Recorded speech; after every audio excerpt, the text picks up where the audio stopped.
Hello and welcome to she's little pleasure. চলো আজকে বানিয়ে ফেলি বেঙ্গলি স্টাইলের ভেজিটেবল পোলাও। তো ভেজিটেবল পোলাও বানানোর জন্য আমি এখানে নিয়ে নিয়েছি বাসমতি চাল 2 কাপ। ভালো করে চালটাকে ধুয়ে নিয়েছি। এবার এটিকে ভিজিয়ে রেখে দেবো 15 থেকে 20 মিনিটের জন্য। তো ভেজিটেবল পোলাওর জন্য আমি এখানে ইউজ করছি গাজর, বিনস আর ক্যাপসিকাম। তো গাজরটাকে আমি এরকমভাবে ছোটো ছোটো করে কেটে নিয়েছি, আর বিনসটাকেও এরকমভাবে কেটে নেব। তো গাজর, বিনস, ক্যাপসিকাম সব কাটা হয়ে গেছে। এবার আমি যে ভেজানো চালটা ছিল সেটাকে সেদ্ধ করে নিচ্ছি। সেদ্ধ করার জন্য আমি এখানে 2 কাপ চালের জন্য দিয়ে দিয়েছি 4 থেকে 5 কাপ জল আর একটু নুন দিয়ে 10-12 মিনিটেই চালটা সেদ্ধ হয়ে যাবে। মানে 80 to 90% সেদ্ধ হলেই আমরা নামিয়ে নেব, খুব বেশি নরম করব না চালটাকে। এবার একটা প্যানের মধ্যে দিয়ে দিলাম একটু তেল আর একটু ঘি। তেল আর ঘি মিক্স করেই দেব, আর তার মধ্যে দিয়ে দেবো তেজপাতা আর গোটা গরম মশলা।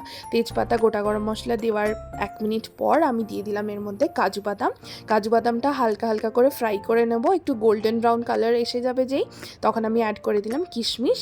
আর কিশমিশটাকে খুব বেশি ভাজতে নেই বলে কিশমিশ দেওয়ার সঙ্গে সঙ্গে আমি দিয়ে দিলাম এখানে বিনস আর গাজরটাকেও।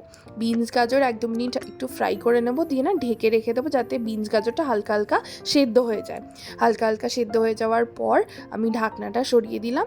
এবার অ্যাড করে দিচ্ছি এখানে ক্যাপসিকামটা। ক্যাপসিকাম অ্যাড করে দেওয়ার পর আমি ওর মধ্যে একটু স্বাদ মতো নুন আর চিনি দিয়ে দিলাম। চিনিটা আমি একটু বেশি দিচ্ছি, কেন ভেজিটেবল পোলাওটা সাধারণত একটু মিষ্টি মিষ্টি হয়। আপনাদের যদি মিষ্টি অতটা পছন্দ না হয় তাহলে আপনি চিনিটা আপনার মতনই কোয়ান্টিটিতে দিতে পারেন। আমি চিনিটা একটু বেশি দিলাম। তা এই চিনিটা দেওয়ার পর হালকা হালকা ভালো করে যখন ফ্রাই হয়ে যাবে সব কিছু, তখন আমি এর মধ্যে অর্ধেক চালটা অ্যাড করে একটু ভালো করে মিক্স করে নেব।